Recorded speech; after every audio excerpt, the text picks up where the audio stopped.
Greenleaf and the Black Blade, a serialized adventure podcast by Andrew Israelsen. Episode 9, A Being of Borrowed Flesh. Inside the Sigismund Manorial Home in Eltulik's Western District, Nima Greenleaf stroked her chameleon soldier's chin as she responded to the masked man before her. You are right to focus on the creation of the perfect mood before proceeding in our larger purposes. What we do, we must do carefully. If I may make just one suggestion, my sources inform me that there are those in Eltulik who may have begun to show more than usual interest in the doings of our group. In order to thwart further suspicion, it may be wise to leave a man behind on tomorrow night's mission. One who can appear to have been wounded and abandoned, in order to offer disinformation about who is behind this latest scheme. If it were me, I personally would select Chesler for that job, as he appears to be just the kind of fool to get himself wounded and prove unable to keep up. And since he clearly knows very little of true value, there isn't much danger of him revealing something important. I would be happy to meet with him tomorrow afternoon in order to give him instructions, but I leave that decision up to you. The man nodded slowly as Nima spoke. Yes, an excellent idea. Leaving that fool behind would snare two mice with one trap. We could disinform and be rid of the spineless coward. Very well. You may come and retrieve him tomorrow afternoon. We will strike the prison as planned, an hour after sundown. It is troublesome that any detail of our plans have been divined, however. You are certain that Aleksander has not caught wind of where and when we intend to strike, yes? Nima smirked. It was my specific mission to make certain that the General was not aware of your plans before I contacted you.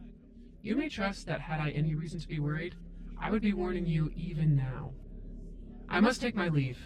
You will notify Chesler that he is to wait for me just past the eastern door by the pine tree with the long snaking branches outside the hideout tomorrow afternoon? The man's head bobbed. I will. May you walk unimpeded. You as well. Nima said, bowing and taking her leave, walking out imperiously the same way she had come in, her heart thumping against her breastbone. She stepped back into the oily night. The air was moist from the swampland surrounding the city and stank of rotten vegetation, with a whiff of another, more visceral odor, of the sweat and blood of many men and beasts. The ripe meat of the city was seasoned with sharp and pungent notes from the many strange wares wafting through the bizarre stalls.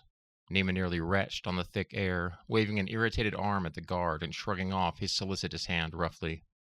She crossed the bridge.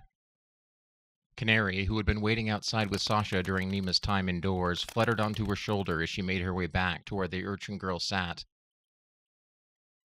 Still breathing? Sasha asked in a stage whisper, flashing a cautious thumbs up at Nima. For now. Nima answered, stopping at the log and pulling a sheaf of parchment from her bag and a small quill. She began scribbling a note. What you doing? Sasha asked, craning her neck to see. Sievnet. Nima said tersely in her native tongue. Sasha may not have understood the phrase, but shut up translates fairly universally. The urchin obliged, but rolled her eyes. Nima's note read, Meet me at the general's tent as soon as you can, Nima. She wrapped up the paper and stuck it in the hollow tube attached to Canary's leg, instructed him to find Bruckner and Tadalak, and he flew off. How does he know where to go? Sasha whispered as the two watched the bird wing away to the east.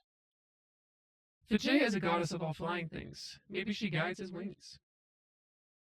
You really think that's true? Sasha asked. Nima pulled off the chameleon ring, her face flashing bright with one last gestalt impression of the soldier's face before resuming the old familiar features. I don't know, she admitted as her face became her own again. Oh, hi again. You're pretty, Sasha said. Let's go, Nima answered, striding forward with purpose. She paused. Thank you. Then she continued, at a brisk pace such that Sasha had to jog to keep up with her. So, what are you learning there anyway? Nothing good, Nima said with a grimace as they walked swiftly. The two made their way back to the bazaar. The air had turned cool, and it began to rain as they walked. Just a light drizzle at first, but steadily gaining in intensity. By the time they had reached the heart of the bazaar and Sasha was veering left into an alley to climb a rope ladder to a hidden upward haunt, it was coming down in sheets. Well, so long. Sasha said. Hey, Sasha. Nima called. Yeah? You're pretty too. Thanks. Tomorrow night there may be some disturbances. Keep away from the courthouse and keep an open ear for anything strange for me, will you? More gold? More gold.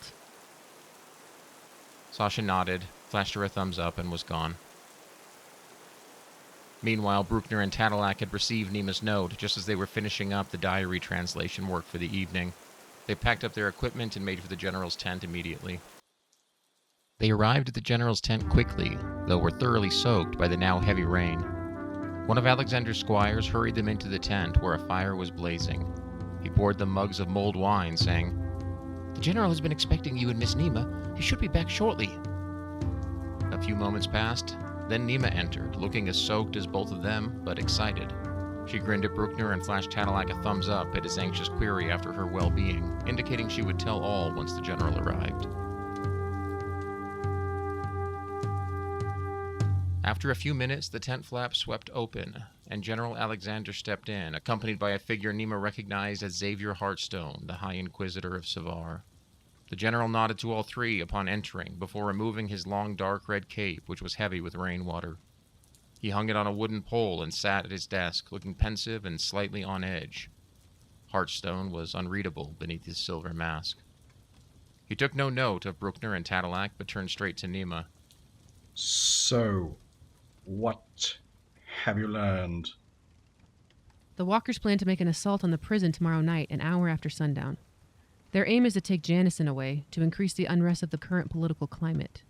I have procured further information in the form of a member who has agreed to meet with me tomorrow afternoon, and who will not be expected to return before they leave for the prison.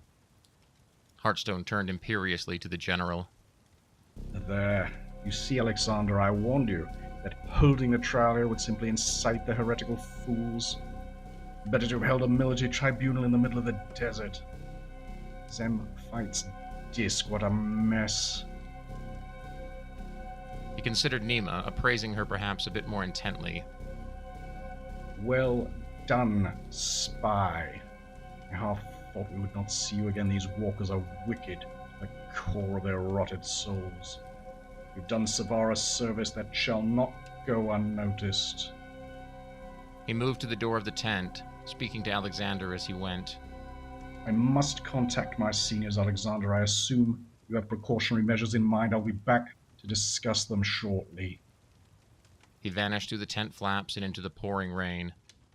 Nima noticed, for the briefest of moments, that none of the drops of water touched him. They were repelled from hitting his clothing or person by some invisible aura of energy. The tent flaps closed after him, and the three of them were alone with the general. Aleksander gave a solemn salute to Nima, saying, "Well done indeed. This is crucial information.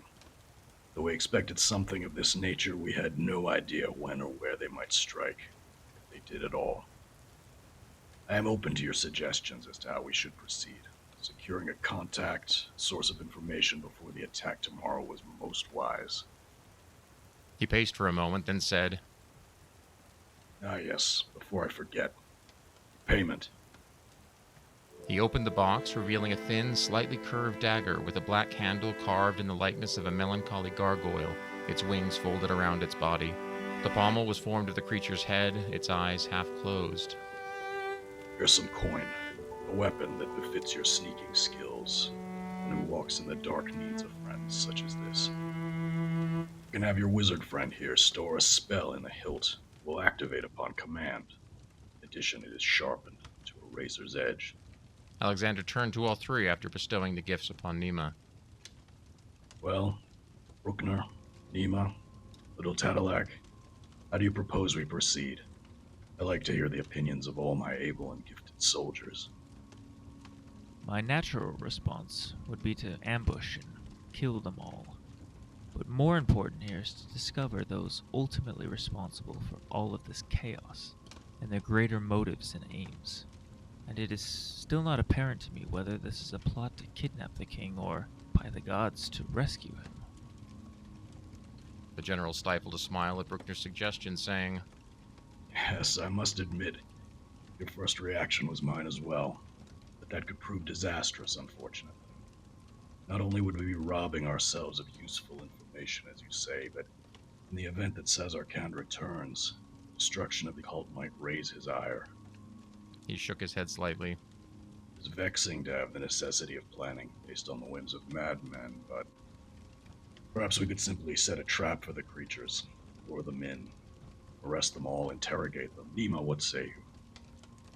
I think these zealots could have much value to us as sources of information, particularly if we are to establish the answer to the question of whether Janison is being used or is an active participant.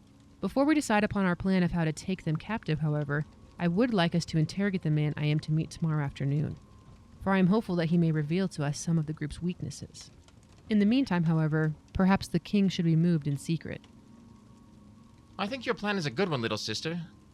But perhaps we should find some other fat old man to imitate Janison, so the freaks who are coming don't get too suspicious.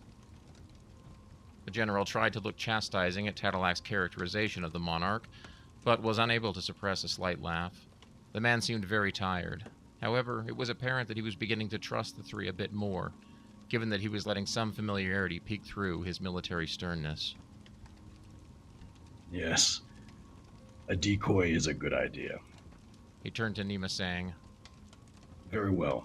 You may take and question your man, but I would like you to take Bruckner with you in case there is trouble. Tadalak, perhaps you would be willing to stay with me and my men.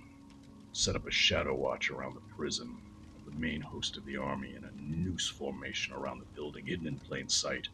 They will not be leaving here. Your magic may come in useful. Bruckner and Tadalak both agreed to the plan.